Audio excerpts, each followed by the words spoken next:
Good evening friends. Today's our topic post-colonialism. Post-colonialism లో మనం first ఇలా చెప్పాలి. అసలుకి colonialism అంటే ఏంటో మనం ఫస్ట్ డిస్కస్ చేసి తర్వాత పోస్ట్ colonialism అంటే ఏంటో చూద్దాం. ఇక్కడ మనం చూసినట్లయితే ఇది వచ్చేసి MA literature or BA literature English లిటరేచర్లో ఉన్న లెసన్ అన్నమాట. ఇక్కడ మనం చూసినట్లయితే అసలుకి colonialism అంటే ఏంటి అని మనం చూసినట్లయితే మనం ఆల్రెడీ ఫస్ట్ ఇయర్ MA ఇంగ్లీషే కానీ తర్వాత BA ఇంగ్లీష్ లిటరేచర్లోనే కానీ మనం చూసినట్లయితే ఇండస్ట్రియల్ రెవల్యూషన్ ఎప్పుడు స్టార్ట్ అయింది అంటే 16th సెంచరీలో ఇండస్ట్రియల్ రెవల్యూషన్ స్టార్ట్ అవుతుంది. అప్పుడు మనకి ఆల్రెడీ మనకు తెలుసు బ్రిటన్లో లేట్గా యూరప్ కాంటినెంట్లో ఇండస్ట్రియల్ రెవల్యూషన్ లేట్గా స్టార్ట్ అయినట్లుగా మనం చూసాం. అయితే అయినప్పటికీ కూడా బ్రిటనే ఫస్ట్ ప్లేస్ అన్నది తీసుకున్నట్లుగా మనకు కనిపిస్తుంది ఇలా కాలనీస్ని ఏర్పరచుకోవడంలో. అసలుకి ఏంటి ఇండస్ట్రియల్ రెవల్యూషన్ అంటే అక్కడ మొత్తం కూడా మ్యాన్ మేడ్ థింగ్స్ కాకుండా మిషన్ మేడ్ థింగ్స్ అన్నాయి ఏర్పడ్డాయి. దాన్నే మనం ఇండస్ట్రియల్ రెవల్యూషన్ అని చెప్పుకుంటాము.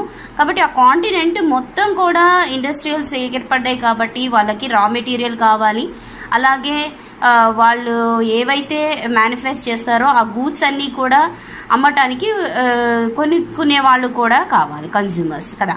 అలా కావాలి కాబట్టి వాళ్ళు ఏం చేశారు, ఆ కాంటినెంట్ మొత్తంలో వాళ్ళు వాటిని సేల్ చేయడానికి వాళ్ళకి కుదరదు, ఎందుకంటే అందరూ మ్యానుఫ్యాక్చరింగే చేస్తున్నారు కాబట్టి వాళ్ళకి న్యూగా ఉన్న ప్లేసెసే కానీ టెరిటరీసే కానీ తర్వాత కంట్రీసే కానీ కావాలనుకుంటారు అనమాట. కాబట్టి వాళ్ళు యూరప్ నుంచి వేరే కాంటినెంట్స్ కోసం డిస్కవరీ చేస్తారు. అలా డిస్కవరీ చేసినప్పుడే మనకు అమెరికా విస్పూచి వచ్చేసేసి అమెరికాని డిస్కవర్ చేశాడు కాబట్టి ఆయన పేరు మీద అమెరికా అని నేమ్ పెట్టినట్లుగా మనకు తెలుసు. తర్వాత వచ్చేసి వాళ్ళు ఆఫ్రికాని కూడా డిస్కవర్ చేస్తారు, అందుకనే దాన్ని బ్లాక్ కాంటినెంట్ అంటారు, అంటే వాళ్ళు లాస్ట్లో దాన్ని డిస్కవర్ చేశారనమాట. ఓకే, అందువల్ల అది తర్వాత మన ఇండియాకి కూడా ఫస్ట్ వాళ్ళు మన ఇండియాకే ఆఫ్రికా నుంచి మన ఇండియాకే వస్తారు, కానీ మన ఇండియానే వచ్చేసేసి యూరోపియన్స్లో మరీ ముఖ్యంగా బ్రిటన్ వాళ్ళు మనల్ని రూల్ చేశారు. ఫస్ట్ ట్రేడ్ కోసం వాళ్ళు మన ఇండియాకి వస్తారు. తర్వాత అక్కడున్న మన నాట్ ఓన్లీ ఇన్ ఇండియా ఏవైనా కానీ వాళ్ళు ఏ కాంటినెంట్స్కి వెళ్ళినా కానీ ఏ టెరిటరీస్కి వెళ్ళినా కానీ ఏ పీపుల్ దగ్గరికి వెళ్ళినా కానీ వాళ్ళ యొక్క సోషల్ ఎకనామిక్ అండ్ పొలిటికల్ సిచ్యువేషన్స్ని చూసి ఆ తర్వాత వాళ్ళు వీక్గా ఉంటే ఆ ప్లేసెస్ అన్నింటినీ కూడా వాళ్ళు ఆక్యుపై చేసుకునేవాళ్ళు అనమాట. అలా ఆక్యుపై చేసుకొని వాళ్ళు మార్కెట్గా అక్కడున్న రా మెటీరియల్ అంతా తీసుకుని వెళ్ళిపోయి వాళ్ళ కంట్రీలో మ్యానుఫ్యాక్చరింగ్ చేసుకుని మళ్ళీ మ్యానుఫ్యాక్చర్ అయిన గూడ్స్ని తీసుకొచ్చి ఏవైతే కాలనీస్ వాళ్ళు అనుకుంటారో ఆ ప్లేస్లో వాటిని అక్కడున్న పీపుల్కే కానీ ఆ టెరిటరీ ఉన్న ఆ ప్లేస్లోనే కానీ తర్వాత ఆ కంట్రీలోనే కానీ అమ్మేసేవాళ్ళు అనమాట. దానినే ఇది నా ఏరియా అని చెప్పుకున్నప్పుడు బ్రిటన్ ఇండియా వచ్చేసేసి బ్రిటన్ కాలనీగా చెప్పుకోవచ్చు, ఎందుకంటే మొత్తం బ్రిటనే దాన్ని రూల్ చేసింది కాబట్టి. అలాగే ఆఫ్రికాలో అయితే అసలుకి యూరోప్లో ఉన్న కాంటినెంట్లో ఎన్నైతే ఉన్నాయో ఫ్రాన్స్ కానీ తర్వాత వచ్చేసి బ్రిటన్ నెక్స్ట్ స్పెయిన్ ఇవన్నీ ఉన్నాయి కదా, అవన్నీ ఉన్న రోమ్ వీళ్ళందరూ కూడా ఆఫ్రికాలో ఎన్ని అయితే కంట్రీస్ ఉన్నాయో యూరోప్ కాంటినెంట్లో ఆ కంట్రీస్ మొత్తం కూడా ఆఫ్రికాని కాలనీస్గా ఉన్నాయి అన్నమాట. అలాగే అమెరికా వచ్చేసేసి బ్రిటన్లో ఉన్న మిడిల్ క్లాస్ పీపుల్ అందరూ కూడా అమెరికాకి అక్కడికి వెళ్ళారు. ఆడ వెళ్ళినా కానీ వాళ్ళు బ్రిటన్స్ కాబట్టి ఇది మదర్ ల్యాండ్గా ఫీల్ అయ్యేవాళ్ళు అనమాట బ్రిటన్. అయితే బ్రిటన్ మదర్ ల్యాండ్గా ఫీల్ అయినా కానీ బ్రిటన్లో ఉన్న వాళ్ళు కింగ్స్ కానీ తర్వాత అక్కడ ఉన్న పీపుల్ కానీ అమెరికాలో ఉన్న 13 కాలనీస్ని కానీ చూశారు, అంటే మన ఇండియన్స్ని ఎలా చూసారో అలాగే వాళ్ళు కూడా అలాగే చూశారు, కానీ ఇక్కడ మన నుంచి వెళ్ళిన వాళ్లే కదా అనేసి చూడలేదు. కాబట్టి అలాగా వీళ్ళు ఏవైతే ప్లేసెస్ని కాలనీస్గా పెట్టుకున్నారో అంటే మార్కెటింగ్గా పెట్టుకున్నారో వాటినే మనం కొలోనియలిజం అనేసి చెప్పుకుంటాం అనమాట. ఓకే, దీన్ని మనం ఇక్కడ ఏం చెప్పుకుంటున్నాం, colonialism consult with or being to a country and control another country territory or people అని చెప్పుకుంటున్నాం. అయితే పోస్ట్ కలోనియలిజం గురించి మనం చూసినట్లయితే broadly a study of the effects of colonialism on cultures and societies. It is concerned with both how European nations conquered and control third world cultures and how these groups have since respond to resistant others enrichment అనేసి చెప్పుకుంటున్నాం. అంటే ఇక్కడ ఏమని చెప్పుకుంటున్నాము అంటే అసలు post colonialism అన్నది ఏంటి అని మనం చూసినట్లయితే ఈ వర్డ్ని ఎప్పటి నుంచి వాడారు అని అంటే 1975 నుంచి ఈ వర్డ్ని యూజ్ చేశారనమాట. అయితే అసలుకి మరి దీని మధ్యలో ఉన్న ప్రాంతం ఏంటి అని అంటే డీకోలోనియలిజం అనమాట. డీకోలోనియలిజం అంటే ఏంటి అంటే కొన్ని కంట్రీస్ ఇండిపెండెన్స్ని తెచ్చుకుంటాయి, కొన్ని కంట్రీస్ రిపబ్లిక్ని తెచ్చుకుంటాయి. అలా రిపబ్లిక్ని ఇండిపెండెన్స్ని తెచ్చుకున్న కంట్రీస్ని డీకోలోనియలైజేషన్ అనేసి పిలుస్తారు. అలాగే కొన్ని కంట్రీస్ అసలుకి వీళ్ళు ఎవరు యూరోపియన్స్ ఎవరు కూడా ఎవరి కింద కూడా కాలనీయర్గా లేరు, అలా లేని వాళ్ళని కూడా డీకోలోనైజేషన్ అని పిలుస్తారు. అలా లేని కంట్రీస్ ఏంటి అని మనం చూసినా 16th century నుంచి స్టార్ట్ అయింది ఈ కొలోనిజం అనుకున్నాం కదా. అప్పటి నుంచి లేని కంట్రీస్ కొన్ని ఉన్నాయి అనమాట. అవేంటి అంటే చైనా కానీ, రష్యా కానీ, జపాన్ కానీ, ఇలాంటి వాటిని కూడా, తర్వాత అరేబియన్ కంట్రీసే కానీ, వాటిని అన్నింటిని కూడా డీకోలనైజేషన్ కంట్రీస్ అంటారు. అంటే వాటిని ఎవరు రూల్ చేయలేదు. కానీ కొన్ని ఈ పీరియడ్లో ఎప్పుడైతే సెకండ్ వరల్డ్ వార్ జరిగిందో ఆ తర్వాత నుంచి ఇండిపెండెన్స్ తెచ్చుకున్న వాటిని కూడా డీకోలనైజేషన్ కంట్రీస్గా కూడా పిలుస్తారనమాట. అయితే ఇక్కడ పోస్ట్ కొలోనియలిజం అనేసి మనం ఎందుకు చెప్పుకుంటాము అంటే ఈ 1975 వచ్చేసరికి ఏం జరిగింది అని అంటే ఈ కాలనీస్ అందరూ కూడా వెళ్ళిపోయినప్పటికీ కూడా ఎప్పుడైతే first world second world war వచ్చిన తర్వాత కంట్రీస్ అన్ని ఇండిపెండెన్స్ రిపబ్లిక్ని తెచ్చుకున్న తర్వాత వాళ్ళని రెండు క్యాంపస్ అన్నవి బ్లాక్స్ అన్నవి ఏర్పడాయి అనమాట. ఆ రెండు బ్లాక్స్ ఏంటి అని చూసినట్లయితే వెస్టర్న్ బ్లాక్ ఒకటి, ఈస్టర్న్ బ్లాక్ ఒకటి.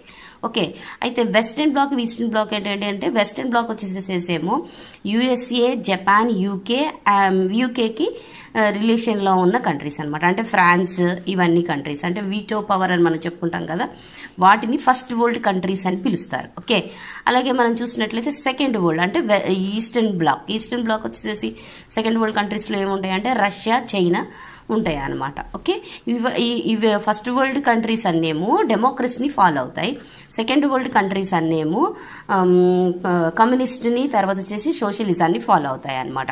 థర్డ్ వరల్డ్ కంట్రీస్ అంటే ఏంటి అంటే ఈ రెండిటికి ఈస్టర్న్ బ్లాక్కే కానీ వెస్టర్న్ బ్లాక్కే కానీ మేము సపోర్ట్ ఇయ్యము, కానీ మాకు అవసరమైతే మీరు హెల్ప్ చేయండి అని ఉంటాయి అనమాట. వాటిని మనం ఏం చెప్పుకుంటాం అంటే నాన్ అలయన్స్ కంట్రీస్ అని చెప్పుకుంటాం. అంటే అప్పుడే ఇండిపెండెన్స్ తెచ్చుకున్న కంట్రీస్, అప్పుడే రిపబ్లిక్ తెచ్చుకున్న కంట్రీస్ అనమాట. అవి ఏంటి అని మనం చూసినట్లయితే South America, India, Africa, Arabian countries, వీటినన్నిటిని థర్డ్ వరల్డ్ కంట్రీస్గా చెప్పుకుంటాం. ఇక్కడ చెప్పుకున్న థర్డ్ వరల్డ్ కంట్రీస్ ఏంటంటే అవే అనమాట. ఓకే, అయితే ఇక్కడ మనకి ఏమి ఇచ్చాడు అని అంటే broadly a study of effects of colonialism. అసలుకి కొలోనియలిజం టైమింగ్లో సొసైటీలో ఉన్న కల్చర్ని, తర్వాత సొసైటీస్ని ఎలాగా ఈ కాలనైజేషన్ ప్రభావం ఉంది, తర్వాత వాళ్ళు ఎలాగ చూశారు వీళ్ళని అన్నది విస్తృతంగా స్టడీ చేయబడిందని చెప్పుకుంటున్నాము. అలా స్టడీ చేసినప్పుడు ఈ యూరోపియన్ కంట్రీస్ ఎలాగా థర్డ్ వరల్డ్ని ఆక్రమించుకున్నాయి, అలాగా ఆక్రమించుకున్న తర్వాత ఈ థర్డ్ వరల్డ్ కంట్రీస్ ఎలాగ ప్రతిస్పందించాయి, ఎలాగ ఇండిపెండెన్స్ తెచ్చుకున్నాయి, అవన్నీ కూడా ఈ పోస్ట్ కొలోనియలిజంలో ఉంటుంది. పోస్ట్ అంటే మనకి ఫర్ ఎగ్జాంపుల్ ఏం లేదు, మనం పోస్ట్ ఏదైనా లెటర్ రాస్తే దాన్ని పోస్ట్ చేస్తాం. పోస్ట్ అంటే ఏంటి, ఆల్రెడీ జరిగిపోయిన హిస్టరీ ఉంటుంది అందులో. ఆ జరిగిపోయిన దాన్ని రేపొద్దున ఫ్యూచర్లో మనం ఇలా జరగకూడదు అని రాసుకుంటాం కదా, దాన్నే పోస్ట్ కొలోనియలిజం అని ఫర్ ఎగ్జాంపుల్గా చెప్పుకోవచ్చు అనమాట. ఓకే, వ్యూ ఆఫ్ అన్నా ఆటా ఐడు. ఈమె వచ్చేసేసి ఆఫ్రికన్ ఉమెన్ అనమాట, సౌత్ ఆఫ్రికాలో ఉండే ఉమెన్. అయితే గానా అనే ప్లేస్లో ఉంటుంది అనమాట. ఈమె వచ్చేసేసి మనం చూసినట్లయితే ఈ 1975 తర్వాత రైటర్గా, తర్వాత పోయట్గా, ప్లే రైటర్గా మనం చూస్తాము. అకాడమీ ప్లే రైటర్ అనమాట ఈమె. కాబట్టి వేసేసి ఈమె ఒక యూనివర్సిటీని కూడా గానాలో స్టార్ట్ చేశారనమాట. ఈమె ఎక్కువగా క్రిటిసైజ్ చేసింది ఈ కొలోనైజేషన్ టైమింగ్లో తన యొక్క నవెల్స్లో అనమాట. ఓకే, కాబట్టి ఈమె ఏమని చెప్తుంది అని అంటే after its war of independence, ఎప్పుడైతే ఫస్ట్ వరల్డ్ వార్ తర్వాత సెకండ్ వరల్డ్ వార్ అయిపోయిందో ఆ తర్వాత ఇండిపెండెన్స్ తెచ్చుకున్న తర్వాత ఇండిపెండెన్స్ తెచ్చుకున్న కంట్రీలు ఇంపీరియల్ డొమైన్స్ అంటే ఏవైతే కంట్రీస్ ఉన్నాయో అవి కెనడా కానీ, ఆస్ట్రేలియా కానీ, న్యూజిలాండ్ కానీ, ఆఫ్రికా కానీ, ఇండియా కానీ, సమ్ అదర్ కంట్రీస్. అలాగే ఈ సమ్ అదర్ కంట్రీస్ అంటే పాకిస్తానే కానీ, తర్వాత వచ్చేసేసి శ్రీలంక అనే కానీ, ఇలాంటి అన్ని కంట్రీస్ ఏమైనాయి అంటే ఎలాగా ఇప్పుడు మనం ఇండిపెండెన్స్ తర్వాత ఎలాగ విస్తరించాయి అంటే డెమోక్రసీని ఫాలో అయ్యి ఎలా పొలిటికల్గా చేంజెస్ వచ్చాయి, ఎలాగా సోషల్గా చేంజెస్ వచ్చాయి అన్న వాటినన్నిటినీ కూడా తను రాశారనమాట. ఓకే, అలాగే ఇంకా ఏంటంటే పోస్ట్ కొలనైజేషన్ కానప్పుడు ఎలాగా ఉన్నది సొసైటీ అంటే చాలా ట్రబుల్గా ఉన్నది, డేంజరస్ పీరియడ్ అది అసలుకి కాలనైజేషన్లో ఉండటం అన్నది అని చెప్తుంది. ఎందుకు అని అంటే ఆఫ్రికాలో మన ఇండియన్స్ దగ్గరకు వచ్చినప్పుడు ఫ్రాన్స్ వాళ్ళే కానీ బ్రిటన్ వాళ్ళే కానీ మన ఇండియా దగ్గరకు వచ్చినప్పుడు మనల్ని అన్ఎడ్యుకేటెడ్ అని మాత్రమే పిలిచారు. కానీ ఎప్పుడైతే ఆఫ్రికా వెళ్తారో వాళ్ళకి డ్రెస్సింగ్ కూడా తెలియదు కాబట్టి వాళ్ళని ఆ టైమింగ్లో వాళ్ళకి ఒక విధంగా చెప్పాలి అంటే లాంగ్వేజ్ కూడా లేనట్లుగానే మనకు కనిపిస్తుంది అనమాట హిస్టరీలో చూస్తే. కాబట్టి వాళ్ళని ఏమనుకున్నారంటే యానిమల్స్గా ట్రీట్ చేశారనమాట. యానిమల్స్ లాగా ట్రీట్ చేసి వాళ్ళని చైన్లతో లాక్ చేసి తర్వాత ఒక స్లేవ్స్ లాగా అమ్మటం, ఒక యానిమల్ని ఎలా అమ్ముతారో అలాగా వాళ్ళని అమ్మటం అలాగా చేశారనమాట. అందుకని ఆమె దాన్ని ఏమని చెప్తుంది అంటే డేంజరస్ పీరియడ్గా ఆమె రాశారనమాట. ఓకే, ఐడు and other writers and critics are troubles by periodicity. The term evokes since it is arguable that the colony period has been followed by a post in the sense of after colonial one. ఇక్కడ మనం ఏం చెప్పుకున్నాము అంటే ID అనే ఆమెతో పాటు ఇంకా ఎంతోమంది రైటర్స్ ఈ కొలోనియలిజాన్ని క్రిటిసైజ్ చేసినట్లుగా మనకి కనిపిస్తుంది, విమర్శించినట్లుగా. అలా విమర్శించిన తర్వాత ఆ పీరియడ్ నుంచి ఎప్పుడు దాకా అంటే ఈ కొలోనియల్ పీరియడ్ నుంచి ఇండిపెండెన్స్ తెచ్చుకున్న తర్వాత కూడా వీళ్ళని ఏమని పిలుస్తారు అని అంటే ఆ పోస్ట్ అన్నది వాడబడింది అనేసి చెప్తున్నారు అనమాట. Uncritical emphasis on the post, the term does direct attention away from the present inequities, political, economical and discussion in the global system అని చెప్పుకుంటున్నాం. అంటే ఇక్కడ ఏం చెప్పుకుంటున్నామంటే పోస్ట్ అన్న టర్మ్కి ఎవరు అటెన్షన్ ఇవ్వలేదంటే పొలిటికల్గా తర్వాత వచ్చేసి ఎకనామిక్గా డిస్కషన్ చేయడానికి గ్లోబల్ సిస్టంలో అంటే ప్రపంచవ్యాప్తంగా ఈ ప్రజెంట్ ఉన్న కండిషన్లో ఈ పోస్ట్ అన్నది తర్వాత 1975 80s దాకా యూజ్ చేశారు. కానీ 2020th సెంచరీ దగ్గరకు వచ్చేసరికి దీని గురించి డిస్కస్ చేయటం అన్నది ఆపేశారు. అవి ఎక్కడ అంటే పొలిటికల్గాను ఎకనామిక్గా గాను ఆపేశారు అనేసి చెప్తున్నమాట. ఎందుకు అని అంటే పొలిటికల్గా ఎకనామిక్గా అసలు ఇలాంటి కండిషన్స్ రావటానికి మనం ఇంకా వాళ్ళనే ఫాలో చేస్తున్నాం, కానీ వాటి గురించి ఆపేశారు అన్నది తను రాసినట్లుగా కనిపిస్తుంది అనమాట తన ఐడియాలజీలో. ఓకే,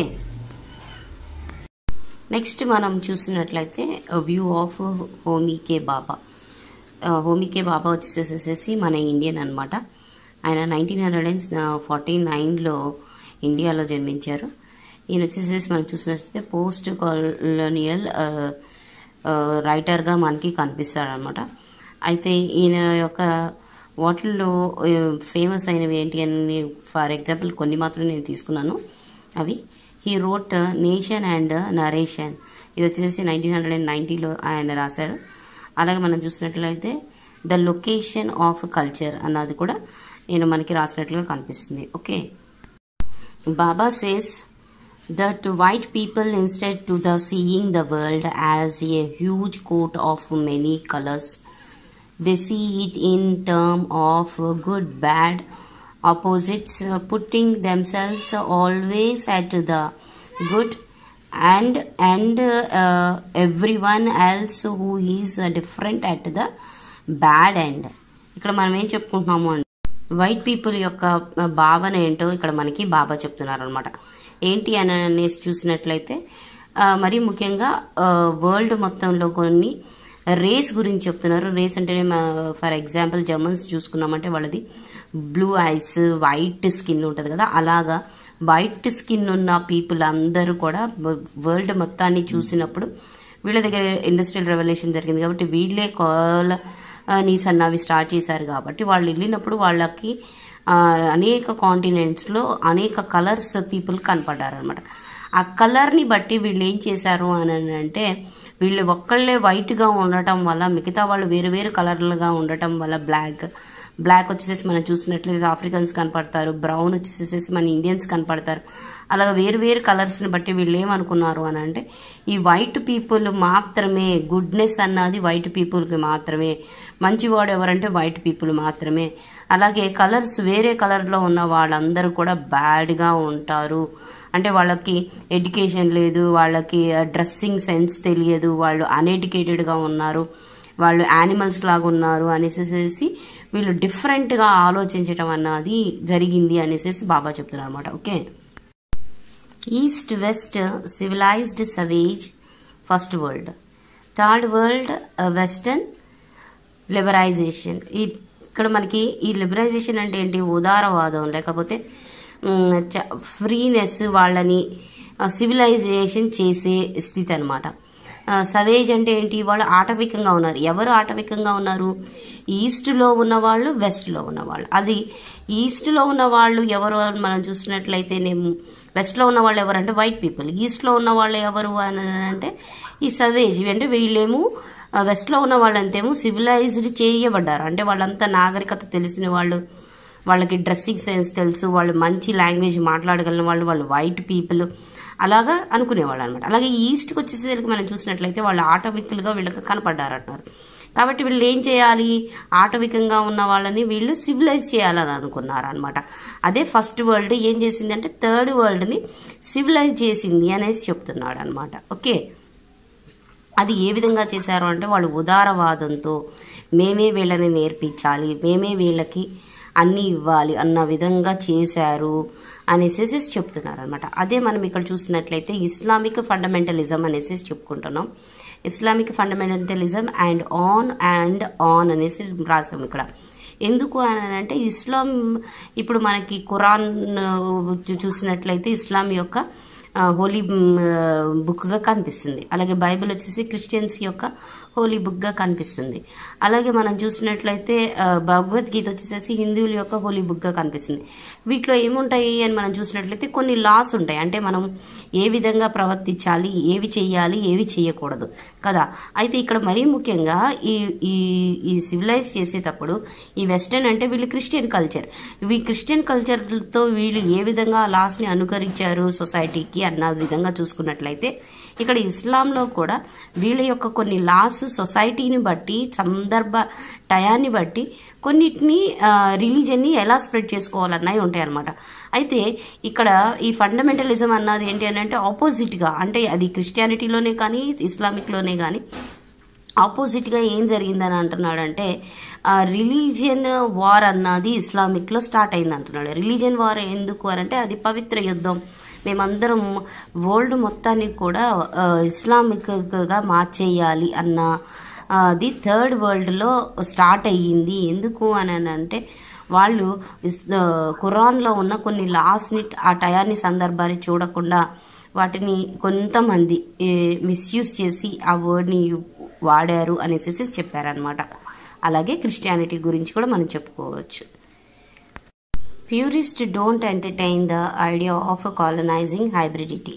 ఇక్కడ ఈ వర్డ్ మనకి బాబా ఎందుకు చెప్పారని మనం చూసినట్లయితే ఎప్పుడైతే ఈ కాలనైజర్స్ మనల్ని వచ్చేసేసి యూరోపియన్స్ మన రూల్ చేయడం స్టార్ట్ చేశారో ఆ టైమింగ్లో ఏమైంది అని అంటే వాళ్ళ యొక్క కల్చర్ని, మన యొక్క రిలీజన్లో ఉన్న కల్చర్ని కాకుండా వాళ్ళ కల్చర్ని మనం వాడటం అన్నది, అంటే వాళ్ళే మనం సివిలైజ్ చేశారు కాబట్టి మనము వాళ్ళలాగా డ్రెస్ చేసుకోవటం, వాళ్ళలాగా మాట్లాడటం, వాళ్ళ లాంగ్వేజ్ని మాట్లాడటం అలాగా చేయటం వల్ల, అలాగే కొంతమంది మ్యారేజెస్ కూడా వాళ్ళని చేసుకోవటం వల్ల ఏమైంది అని అంటున్నాడంటే రేస్ అన్నది మారిపోయింది. మారిపోవటం వల్ల ఈ కొలోనిజంలో ఉన్న పీపుల్ అందరినీ, థర్డ్ వరల్డ్లో ఉన్న పీపుల్ అందరినీ హైబ్రిడిటీ అని పిలవటం మొదలుపెట్టారు. అలాగా పిలవవద్దు అనేసి చెప్తున్నారు అనమాట. Okay, the two sides of colonialism.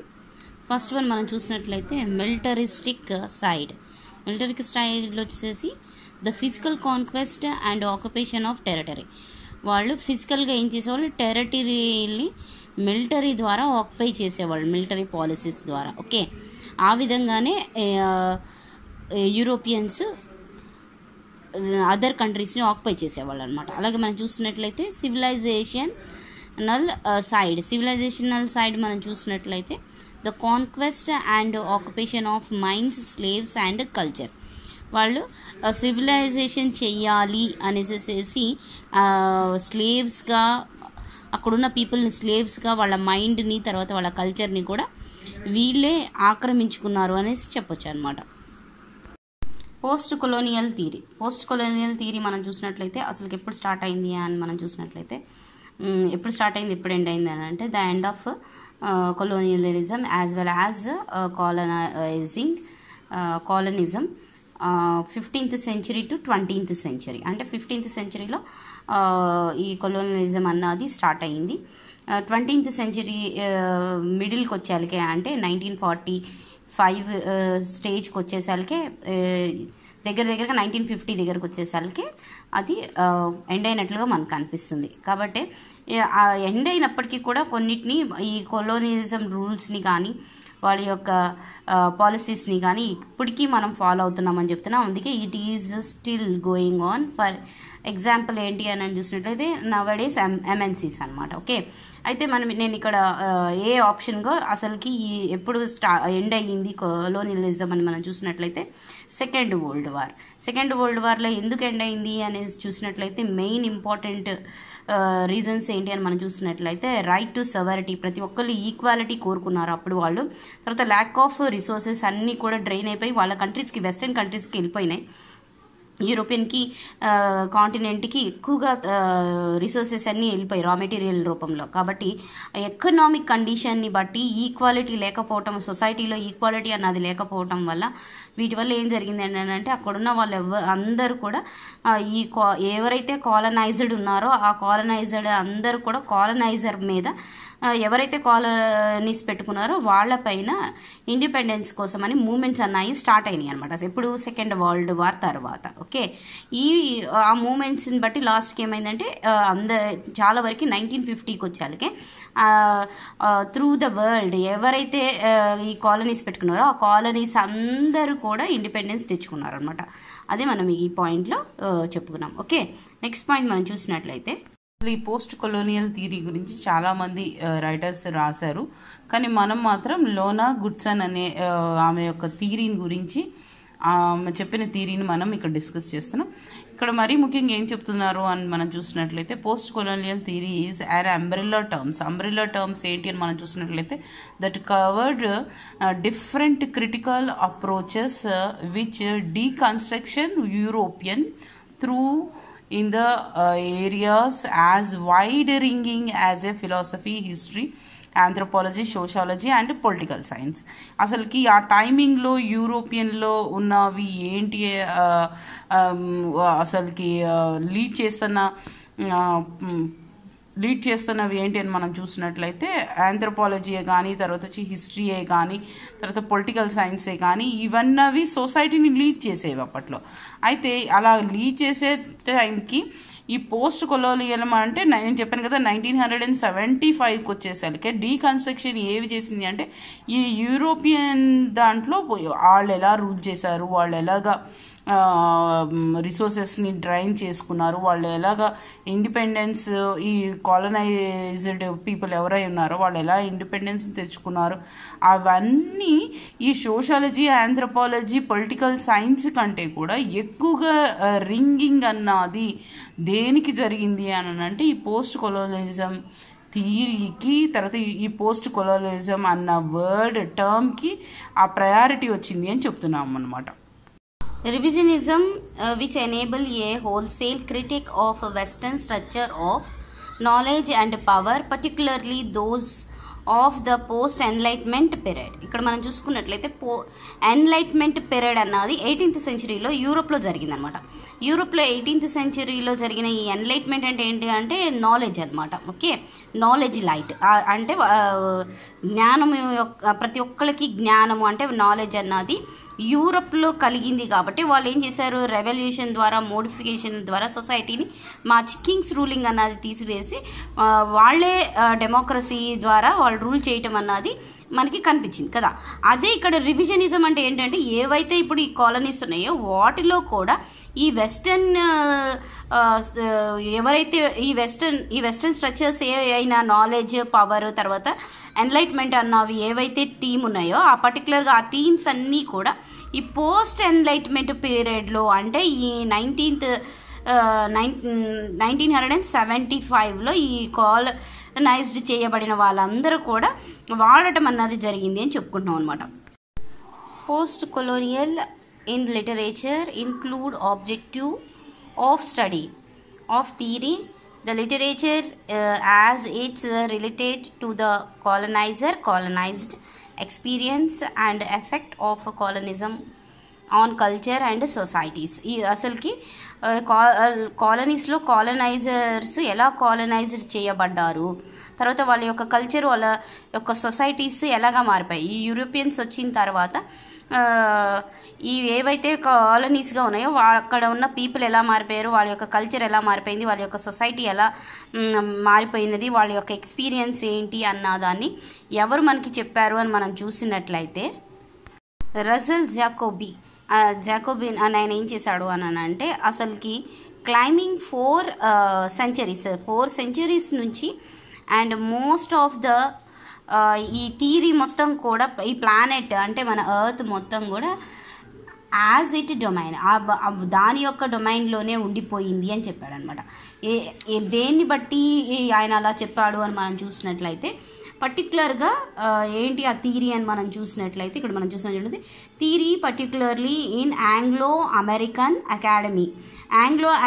Academy as a broadly post structural అప్రోచ్లో ఈ ఆంగ్లో అకాడమీ వాళ్ళు రాసిన థియరీ ఏంటి అని మనం చూసినట్లయితే బ్రాడ్గా 90% ఏం జరిగింది అని అంటే యూరోపియన్స్ మన ఆఫ్రికాని ఎక్కువగా రూల్ చేసిన వాళ్ళు మన ఇండియాలో కూడా రూల్ చేశారు. అలా రూల్ చేసినప్పుడు ఎక్కువగా ఆఫ్రికాన్ రూల్ చేసినప్పుడు ఆ ఆఫ్రికన్స్ని వాళ్ళు స్లేవ్స్గా తీసుకెళ్ళి అమెరికాలో ఎక్కువగా వాళ్ళని అమ్మేస్తారనమాట. అలా అమ్మేసినప్పుడు అక్కడ ఉండిపోయిన వాళ్ళు ఏమైపోయారని అంటే అమెరికన్గానే అంటే బ్లాక్ అమెరికన్గా ఉండిపోయారనమాట. అలాగా ఉన్న వాళ్ళ వలన అక్కడ ఉన్న స్టడీస్ ఎలా ఉన్నాయి, వాళ్ళ యొక్క సొసైటీ, వాళ్ళ యొక్క కల్చర్ ఎలాగా మారిపోయింది, వాళ్ళని ఎలా చూశారు అన్నదే ఇదనమాట. అదే మనం ఇక్కడ మనం చూసినట్లయితే social institutions are nothing but test and language, high level language. ఈ హై లెవెల్ లాంగ్వేజ్ వచ్చేసి ఎవరు యూజ్ చేసేవారు అని మనం చూసినట్లయితే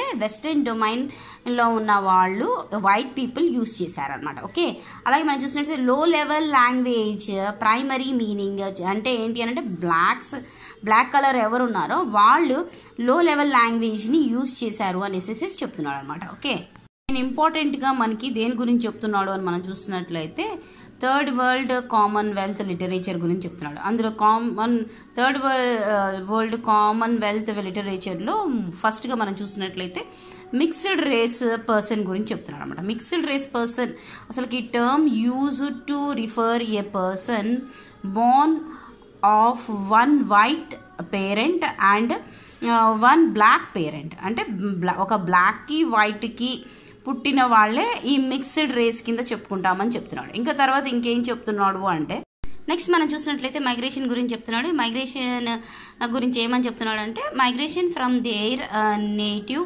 హోమ్ల్యాండ్. ఎవరికైతే నేటివ్ హోమ్ల్యాండ్ ఉంటుందో అంటే ఫర్ ఎగ్జాంపుల్ ఇండియన్ ఉన్నారనుకోండి, మన నేటివ్ హోమ్ల్యాండ్ ఏంటి ఇండియా కదా.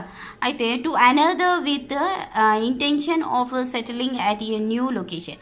అలాంటి ఇండియాలో ఉన్న వాళ్ళని జాబ్ పర్పసే కానీ లేకపోతే మ్యారేజ్ పర్పసే కానీ ఏమైనా కానీ ఒకవేళ అమెరికాకి అమెరికాకి వెళ్ళారనుకో దాన్ని మైగ్రేషన్ అనేసి చెప్తున్నాడు అనమాట. ఇలా మైగ్రేషన్ అన్నది కూడా ఆ టైమింగ్లో జరిగిందని చెప్తున్నాడు. Okay, globalization process of world become a single place. It reflects on organizations of worldwide social relations like food, clothes, culture and many more things. ఇక్కడ మనం ఏం చెప్పుకుంటున్నాము అంటే ఈ పోస్ట్ కొలోనియలిజం టైమింగ్లో అసలుకి వరల్డ్ మొత్తం కూడా ఒకటిగా అయిపోయినట్లుగా జరిగింది అంటున్నాడు. అదే గ్లోబలైజేషన్ అంటే ప్రపంచీకరణ జరిగింది అంటున్నాడు. అలా ఎందుకు జరిగింది అని అంటే ఈ ఆర్గనైజేషన్స్ ఏవైతే ఉన్నాయో వరల్డ్ వైడ్గా సోషల్ రిలేషన్ అన్నది ఏర్పడటానికి ముఖ్య కారణం వచ్చేసి ఫుడ్ షార్టేజ్ ఉండటం వల్ల, ఫుడ్ వల్ల, తర్వాత క్లోత్స్ వల్ల, తర్వాత కల్చర్ అన్నది ఇక్కడ ఈ కాలనీస్ పెట్టడం వల్ల వాళ్ళ కల్చర్ మనకి, మన కల్చర్ వాళ్ళకి, అలాగా మెనీ థింగ్స్ ఏమైపోయినాయి అంటే ఒక సొసైటీలో నుంచి ఇంకో సొసైటీకి స్ప్రెడ్ అయినాయి అనేసి చెప్తున్నాడు అనమాట. అలా స్ప్రెడ్ అవటం వల్ల ఏం జరిగిందంటే గ్లోబలైజేషన్ అన్న ప్రాసెస్ అన్నది జరిగింది అనేసి ఈ పోస్ట్ కొలోనియలిజం థియరీ ద్వారా మనం మెయిన్ ఇంపార్టెంట్ పాయింట్స్గా వీటిని చెప్పుకోవచ్చు అనమాట. ఓకే.